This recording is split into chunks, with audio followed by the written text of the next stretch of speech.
You are listening to 106.7, Wilmington's Big Talker, and my name is Paul Vallone. I'd like to welcome you to Guns, Politics, and Freedom, where each Sunday at 5 p.m., as part of the Sunday Night Political Power Block, we give you the ammunition to better defend your gun rights. I'd also like to thank our sponsor, Hyatt Guns, America's largest gun shop. Check them out at hyattguns.com. In case you aren't familiar with me, I direct Grassroots North Carolina, or GRNC, since 1994, our state's most effective gun rights organization. As its director, I was involved in drafting and passing our original concealed handgun law. Since then, GRNC has gone on to engineer passage of concealed handgun reciprocity, our purchase permit bypass, Castle Doctrine and Stand Your Ground, the expansion of concealed carry into state and municipal parks, restaurants, public assemblies, educational properties, and much more. Grassroots North Carolina is exactly what the name implies, a grassroots collection of people from all walks of life who share a common concern that our constitutionally guaranteed freedoms are being eroded. Check us out at grnc.org, that's grnc.org. For our show today, we will speak with national media sensation Mark Robinson, the Greensboro resident, whose remarks went viral after he addressed the Greensboro City Council and its mayor over their scheme to ban gun shows at the Greensboro Coliseum. Also joining us will be Larry Pratt, the Executive Director Emeritus of Gun Owners of America. But first, today is Sunday, July 8th, and tomorrow is the big day when Donald Trump has said he will not announce his appointment to replace retiring Supreme Court Associate Justice Anthony Kennedy, who has to now been the centrist swing vote on the High Court. This is likely to be the most important event for gun rights thus far in the 21st century, potentially enabling the court to deal with numerous Second Amendment cases it has thus far regrettably declined. Given the list of Supreme Court appointments put forth by the Trump administration and the highly successful nomination of Neil Gorsuch, it is widely conjectured that the court will finally stop treating the Second Amendment as what Clarence Thomas has called a second-class right. Senator Chuck Schumer and the leftists, of course, are still screaming for Trump to appoint anti-gun Obama appointee Merrick Garland, whom Republicans denied a hearing prior to the 2016 elections. Fat chance. Last week, our guest was Campbell University law professor Greg Wallace, who opined that owing to decisions they have written on gun rights, two of the best possible nominees are Brett Kavanaugh of the D.C. Circuit Court of Appeals and Thomas Hardiman of the Third Circuit. Hardiman, in particular, would be a good pick for gun rights, having previously supported the right to bear arms outside the home, something the Supreme Court has thus far dodged. In any case, those two picks are reportedly on the short list, along with Amy Coney Barrett of the Second Circuit, who is the darling of social conservatives and pro-life activists. The good news is that by most accounts, all on the short list are originalists unlikely to legislate from the bench. We will see. Left-wing harassment. The left-wing harassment of conservatives began in earnest with Sarah Huckabee Sanders being refused service at the Red Hen in Virginia and then being pursued by the restaurant owner and others who confronted her at yet another restaurant. This was, of course, not only justified, but spread nationwide by Congressman Maxine Waters, who I think we should be calling Mad Maxine, anyway, who is encouraging leftists to harass conservatives. Fox News' Jesse Waters, in a segment entitled The Uncivil Left, detailed how the extremists are claiming that all Trump supporters must be racist and therefore they are justified in what is becoming increasingly violent behavior. In the most recent incident, Senate Majority Leader Mitch McConnell was accosted yet again, this time by shouting protesters outside a Louisville restaurant. But now is the time to discuss something the mainstream media, even Fox, is reluctant to say. Namely, as the actions of the unhinged left become increasingly violent, with legislators shot, Antifa attacks on peaceful demonstrations, Trump hats being torn from the heads of teenagers, and more, it is time to remind the left that they are able to misbehave only because we are being civil. Moreover, that they are reliant on our good graces, and that those good graces are wearing thin, and that Mitch McConnell might have armed security, but the rest of us conservatives do not. Therefore, I encourage you to remind newspapers and other media organs that if a mob presents a reasonable threat of death or great bodily harm to one of ours, that individual, or others with him, are within their rights to respond with deadly force. And finally, remind them that, after all, we are the ones with guns. As such, we should advise the unhinged leftists to consider very carefully where they go from here. Now I would like to give you the remarks, which you have probably not heard all of Greensboro resident Mark Robinson, who addressed the Greensboro City Council and Mayor Nancy Vaughn over their ill-advised scheme to ban gun shows from the Greensboro Coliseum. What Mark Robinson had to say is what every law-abiding citizen should be saying to elected officials. For the remainder of the show, we will interview Mark as well as Gun Owners of America's Larry Pratt to discuss their views and the remarks which went viral, making Mark an overnight media sensation. But first, here is what Mark had to say to the council. My name is Mark Robinson in Greensboro all my life. I didn't have time to write a fancy speech. I didn't have time to, I didn't have the resource of an English teacher to sit down and write a speech with at school today and be, brought over here or practice or anything. What I really came down here for is this. I've heard a whole lot of people in here talking tonight about this group and that group, domestic violence, blacks, these minorities and that minority. What I want to know is, when are you all going to start standing up for the majority? And here's who the majority is. I'm the majority. I'm a law-abiding citizen who's never shot anybody, never committed a serious crime, never committed a felony. I've never done anything like that. But it seems like every time we have one of these shootings, nobody wants to put the blame where it goes, which is at the shooter's feet. You want to put it at my feet. You want to turn around and restrict my right, constitutional right that's spelled out in black and white. You want to restrict my right to buy a firearm and protect myself from some of the very people you're talking about in here tonight. It's ridiculous. I don't think Rod Serling could come up with a better script. It does not make any sense. The law-abiding citizens of this community and many communities around this country, we're the first ones taxed and the last ones considered and the first ones punished when things like this happens, because our rights are the ones that are being taken away. That's the reason why I came down here today. Gun show or no gun show, NRA or no NRA. I'm here to stand up for the law-abiding citizens of this community, because I'm going to tell you that what's going to happen. You can take the guns away from us all you want to. You all write a law, I follow the law, I'll bring my guns down here, I'll turn them in. But here's what's going to happen.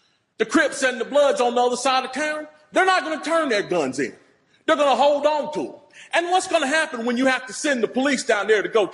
The police can barely enforce the law as it is. As what I see, we demonize the police, criminalize and vilify the police, and we make the criminals into victims. And we're talking about restricting guns? How are you going to do that? How are you going to do that when the police department's already hamstrung? You're not going to be able to go down here and take these guns from these criminals. So the criminals are going to hold on to their guns. They're still going to have them. They're still going to break in my house, and they're still going to shoot me with them. And guess who's going to be the one that suffers? It's going to be me. Well, I'm here to tell you tonight, it is not going to happen without a fight. And when I say fight, I don't mean shots fired. I don't mean fists thrown. I mean, I'm going to come down here to this city council and raise hell just like these loonies from the left do until you listen to the majority of the people in this city. And I am the majority. The majority of the people in this city are law-abiding, and they follow the law, and they want their constitutional right to be able to bear arms. They want to be able to go to the gun show and buy a hunting rifle or a sport rifle. There are no military-grade weapons sold at the gun show. An AR-15 is not a military-grade weapon. Anybody that would go into combat with an AR-15 is a fool. It's a semi-automatic .22 rifle. You'd be killed in 15 minutes in combat with that. So we need to dispel all these myths, and we need to drop all this division that we got going on here. Because the bottom line is, when that Second Amendment was, Whether the framers liked it or not, they wrote it for everybody. And I am everybody. And the law-abiding citizens of this city are everybody. And we want our rights, and we want to keep our rights. And by God, we're going to keep them, come hell or high water.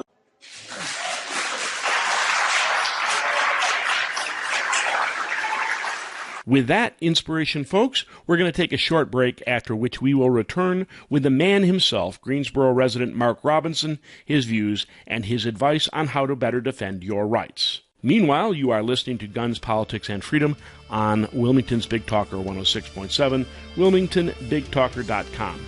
After the break, we'll hear from our guests and national media sensation Mark Robinson.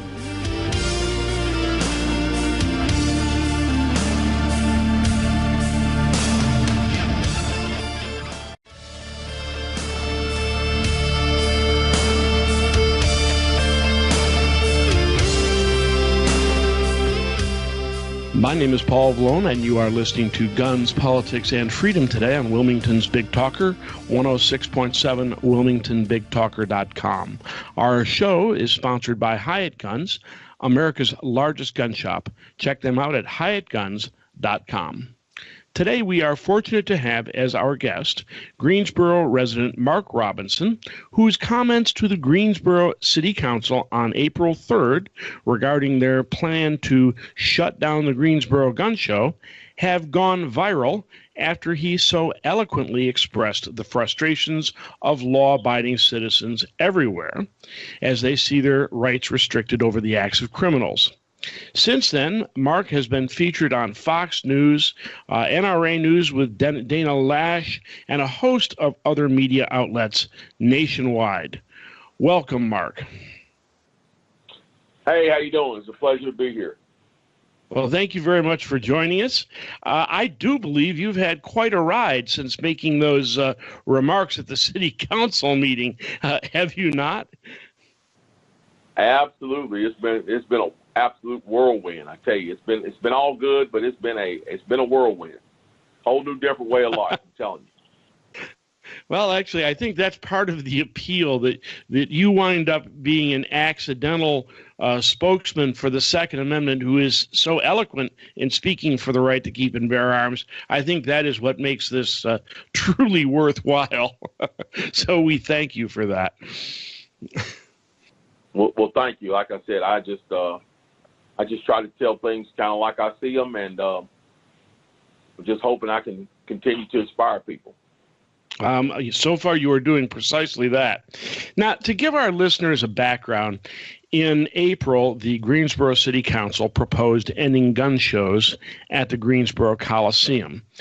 This was done after the Parkland shootings, and the council and I guess Mayor Nancy Vaughn decided they wanted to do something to signify their opposition to private gun ownership and the right to keep and bear arms.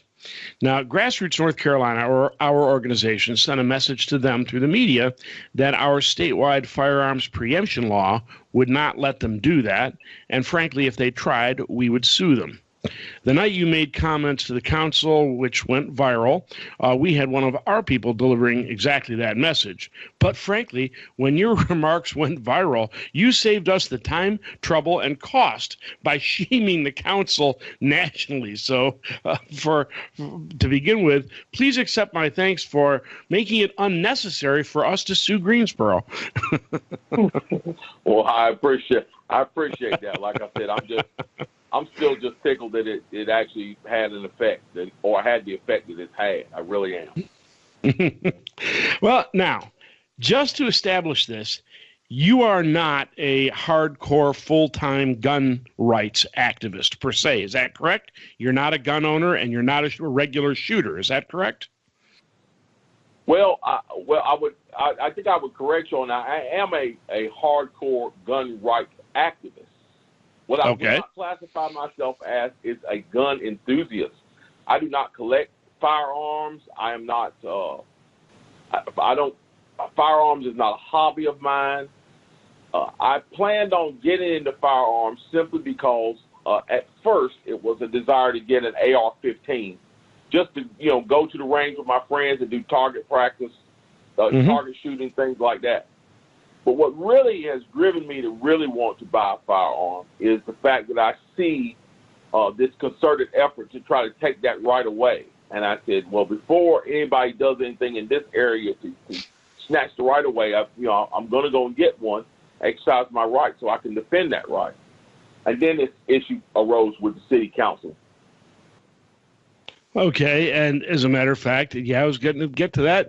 The city council in Greensboro does a lot of fairly wacky things. What exactly motivated you to attend this meeting and comment on this issue? Well, I've been commenting on the issue on social media a lot ever since the Parkland shooting and the rise of the David Hall group and the March for Our Right or March for Our Lives, and I've been commenting on that heavily on social media and been getting a tremendous response from that.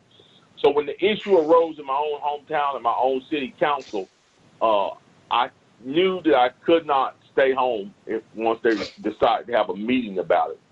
So that is the main reason why I went down there. I said, this issue is coming home now, and it's, this is a place that I can go to and speak, and I need to go. So I actually went down there.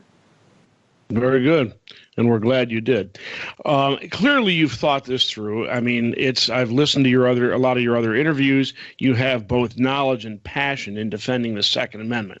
Okay, what led you to study this issue so thoroughly and to become such a passionate advocate for the right to keep and bear arms? I think the one thing that motivates me more than anything is the fact that I've studied history so extensively. Now, I haven't even finished my bachelor's degree yet. I have a desire to finish that and get a master's degree and actually go on to get a PhD.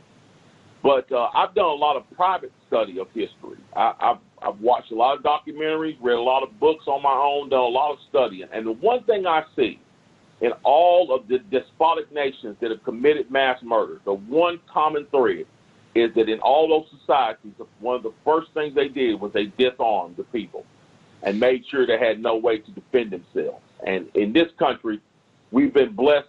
First off, we've been blessed by God with the inalienable right to defend ourselves, and we are blessed to be in a country where we have a document that affirms that right, which is our Constitution. So I think that is one of our most important rights, if not our most important right, because without it, all the rest of the others mean nothing. So I think that is the main thing that really drives my passion on this, is the fact that it's been proven time and time again that when you disarm a people, you leave them at the mercy of tyrants, and that's a very dangerous thing.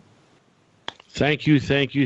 I've been trying to get people to understand that for decades now, and you probably have gotten that message across to more people in a matter of weeks than I have in a matter of decades. So you have truly done us a service. Now, you interviewed not long ago with Eric Pratt of Gun Owners of America, and as I mentioned earlier, GOA has been a close ally of Grassroots North Carolina. They, in fact, helped us get our start back in the 1990s. Eric asked you why you thought politicians typically vilified law-abiding gun owners for the actions of criminals. And you gave an insightful response with respect to the motivations of politicians I think our listeners should hear. So let me repeat his question. Why do you think politicians vilify lawful gun owners for the actions of criminals? Well, I can't remember exactly how I phrased it to him, but I know I've answered this question before. One of the reasons I think they do it is because it's actually the easy way out. I mean, it's easy to point at the law-abiding citizen and kind of put your thumb on top of the law-abiding citizen and punish him for those actions instead of going after criminals. I think the other reason is much more nefarious. I think there are actually politicians in our political system that are actively trying to undermine our Constitution. And they see these school shootings as an opportunity to take away the rights that we have, and I think that they actively use those situations for that purpose. So I think it's the answer to that question is two-pronged. Some politicians are just lazy and take the easy way out, the lazy, expedient way out, and others are actually doing it to try to undermine our Constitution. I would actually totally agree with you, particularly with regard to the second. I've divided some of these people into the idiots and the manipulators of the idiots. People like Chuck Schumer, Dianne Feinstein, they are the manipulators of, and Barack Obama, frankly, they are the manipulators of the idiots. I hope. Yeah. How have you expressed that on public forums, and what kind of feedback have you gotten on when you did express that? I think most people totally agree with that. I think there are some people who have never thought of it in that way, and kind of lump everybody together. But I think when we lump everybody together, I think we kind of miss out on we're not fighting effectively when we lump everybody together, because I think more of your expedient politicians, the ones that are taking the easy way out, most of them are going to be what we call your rhinos, Republican in name only, that are going along to get along so they can stay in office and satisfy certain parts of their constituency.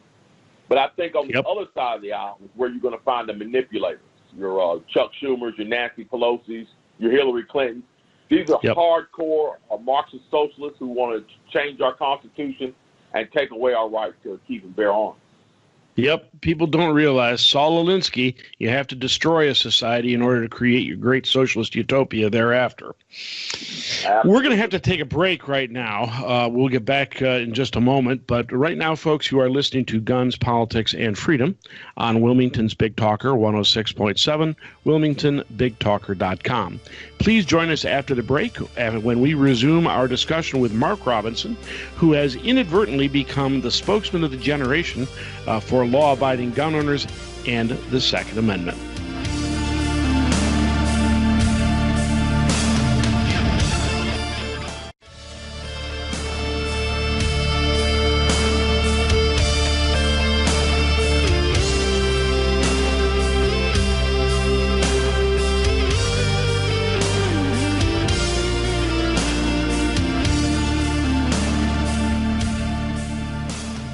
My name is Paul Vallone, and you are listening to Guns, Politics, and Freedom today on Wilmington's Big Talker, 106.7, WilmingtonBigTalker.com. Sponsored by Hyatt Gun Shop, America's largest gun shop. Check them out at HyattGuns.com.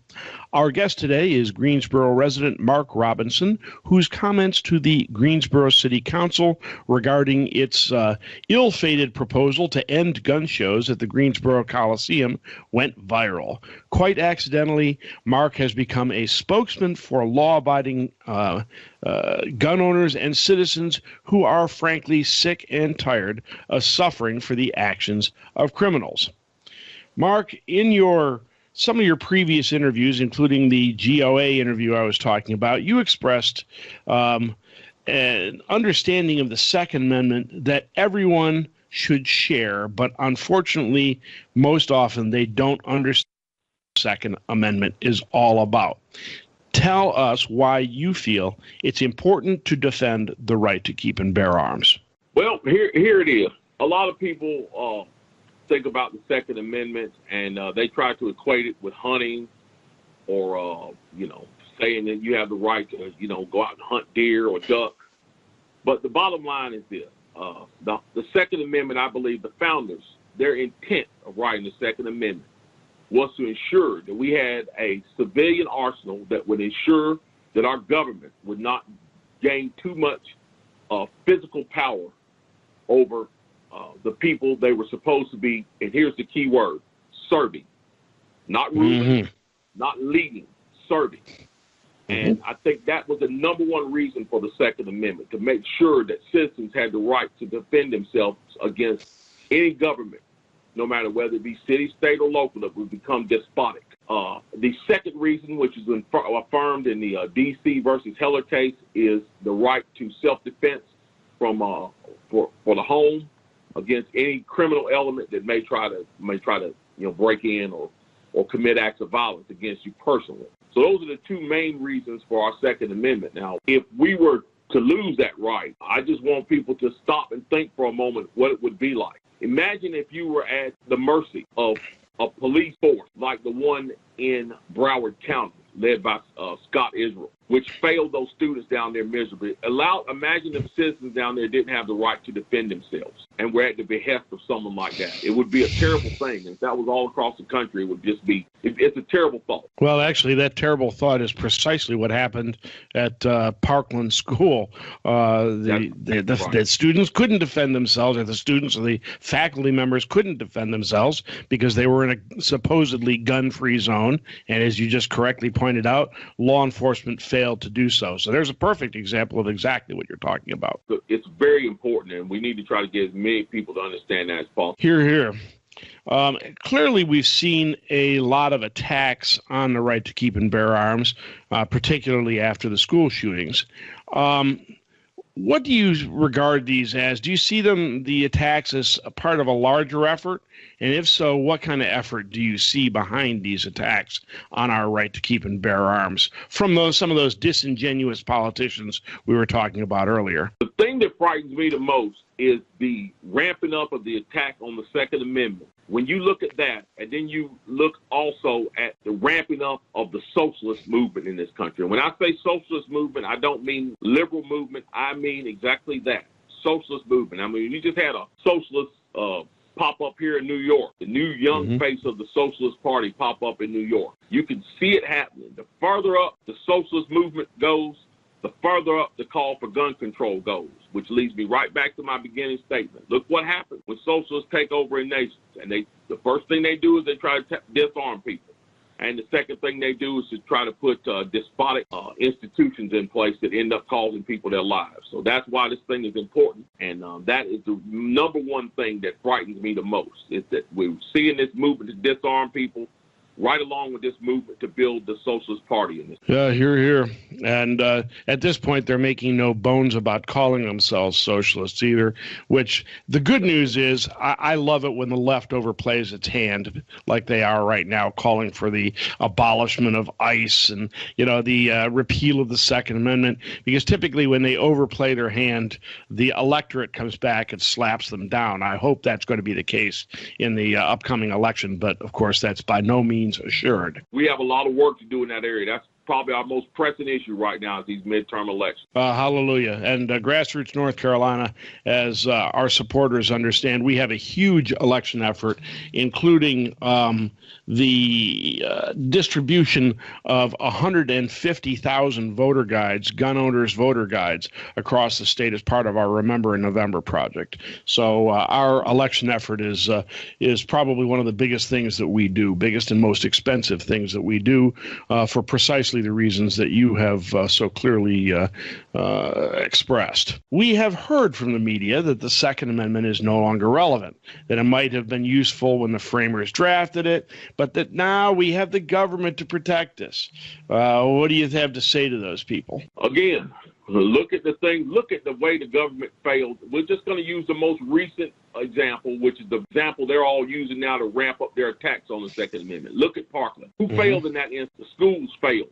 And what is the school? The school's a government institution. Who else failed? The sheriff's department failed. What is the sheriff's department? A government institution. Even the highest law enforcement office in the nation failed. The FBI. What are they? They're a government institution. So the government failed at three levels. All three levels of so-called protection, they failed us at Parkland.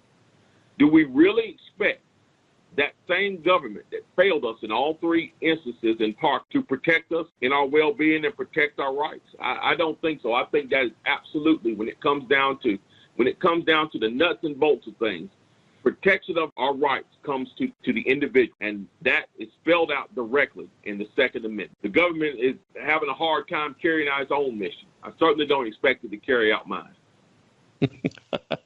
Well said. Yes, and once again, I couldn't agree more. And what's more, although we've seen the left also try to maintain that an armed citizenry couldn't possibly stand up to the government, yet we have seen precisely that happen in other countries. And without a doubt, I completely agree with your earlier assessment that the Second Amendment is still relevant because it is still the last in a series of checks and balances against the abuse of government. It's what keeps the government honest, quite frankly. Wouldn't you agree? That's absolutely right. We look at time and time again, like I said, throughout history, it makes it expedient and easy for governments to be despotic when citizenry cannot fight back.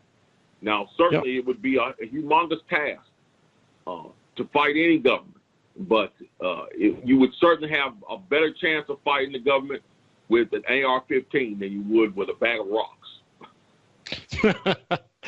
Okay. Last for this segment before we go into the next. Now, we have lots of people claiming to support the Second Amendment, but they say it should be subject to reasonable restrictions, some of which they call universal background checks. Of course, these background checks would entail processing all gun transfers through the computerized National Instant Background Check System, which effectively, by some accounts, registers that transaction with the FBI. How do you feel about universal background checks and their impact on the Second Amendment? Well, when it comes to universal background checks, it's one of those things that the left uses to bash people over the head, politicians who don't agree with it over the head, because they say, well, you don't even want, guns registered. But here's the thing. The gun laws that we have in place already are just fine for law-abiding citizens. And that is the whole issue here. When you talk about law-abiding citizens and making it impossible or making it very difficult for law-abiding people to get their hands on firearms to protect themselves, you're not doing a thing to fight crime.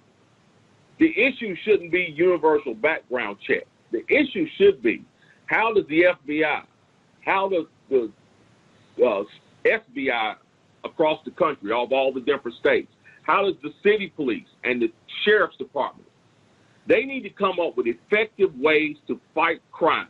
And their main issue in fighting crime needs to be allowing law-abiding citizens to hold on to all of their constitutional rights. Now, what's happened is we have a lot of leftists that don't want to do that because they want to take away the rights. And again, we have a lot of lazy politicians that don't want to do it because it's too much work. But that's what we need, and that's why it's so crucial to put the right people in office that are going to protect our rights, because those people are going to fight to ensure that they fight crime while making sure that law-abiding citizens hold on to all their rights and are not restricted. Hear, hear. Thank you, sir. That's a good way to finish this segment. We're going to take a break now. You're listening to Guns, Politics, and Freedom on Wilmington's Big Talker. After our break, we will resume with our discussion with Greensboro resident Mark Robinson, whose eloquent defense of the rights of law-abiding gun owners to the Greensboro City Council has gone viral nationwide.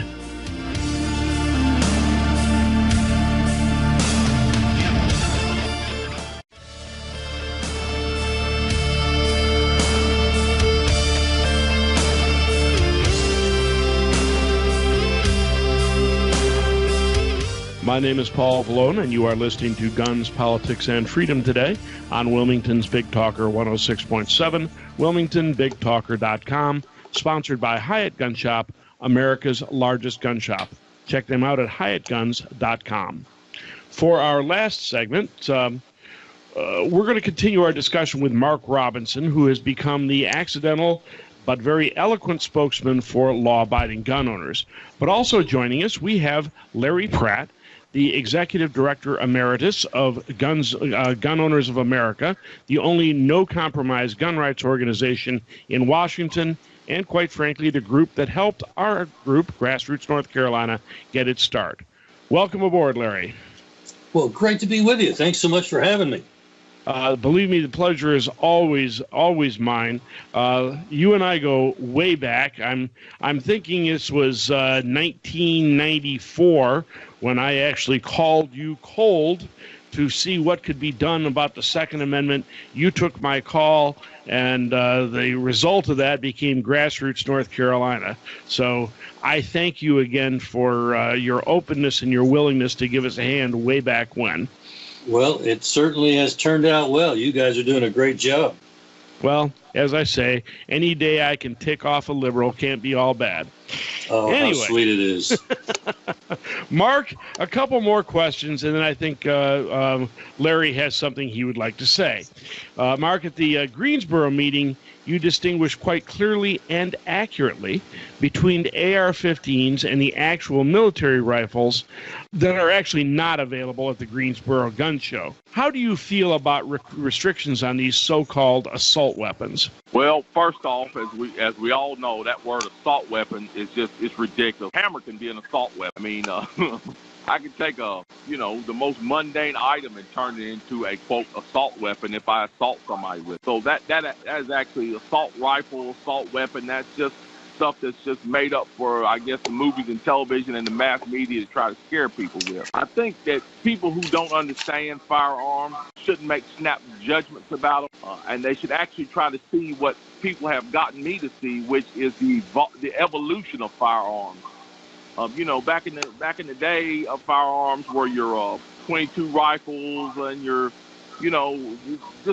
they were made out of wood and stock, but those rifles have evolved. Just like everything else. I mean, we used to use a rotary telephone. Now we use cell phones. Mm-hmm. Rifles are the same way.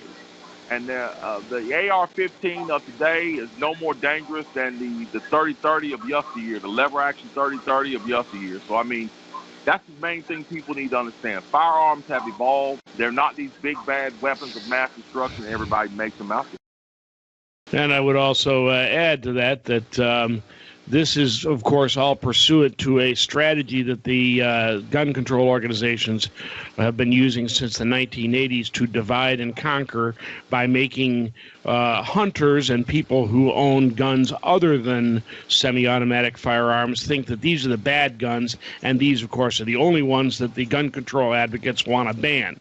But I think you would probably agree with me that what they really have in mind is ending the private ownership of firearms. Would you not agree?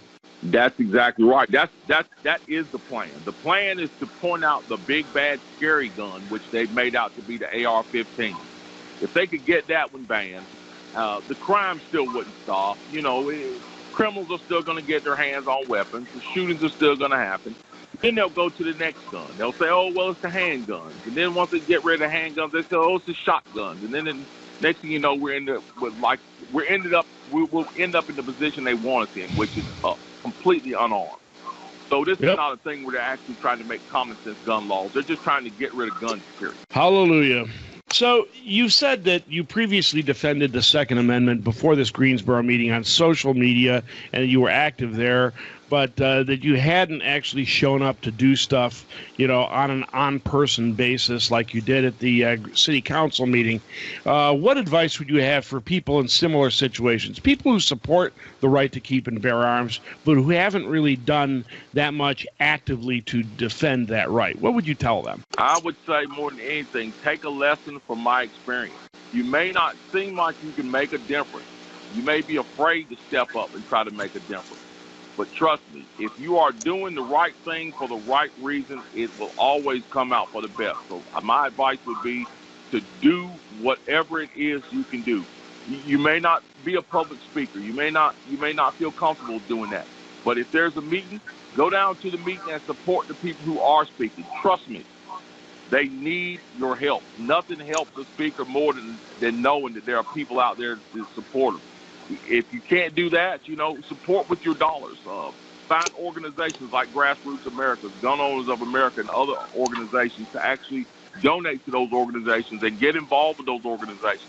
And the most important thing, make sure you are electing politicians into office from every level that are going to protect your rights, Second Amendment rights, and all your constitutional rights. Hear, hear, and well said. Thank you. Finally, Mark, on behalf of Grassroots North Carolina, I personally would like to thank you for taking on the role of Second Amendment spokesman, not only of the year, but frankly, of our generation. And on behalf of Grassroots North Carolina, I would like to offer you a Grassroots North Carolina honorary life membership, if you'll be kind enough to accept. Well, thank you. I appreciate that. Thank you.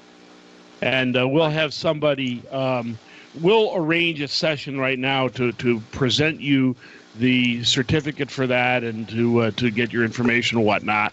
But additionally, on behalf of both Gun Owners of America and GRNC. Larry made a proposal to me that I think that I said we would take him up on. Larry, you want to talk about that and tell Mark what we have in mind? Well, I've known a number of people over the years that felt very strongly about protecting the Constitution, defending the Constitution, and everything that was in it, including the Second Amendment, even though some of these people did not own a gun. They just wanted to be able to get one if they ever decided to do so. They didn't want the gun grabbers to have gotten there first. So it turns out that one of the most articulate defenders of the Second Amendment doesn't own a firearm, but that's a deficiency that Grassroots North Carolina and Gun Owners of America wish to take care of right now.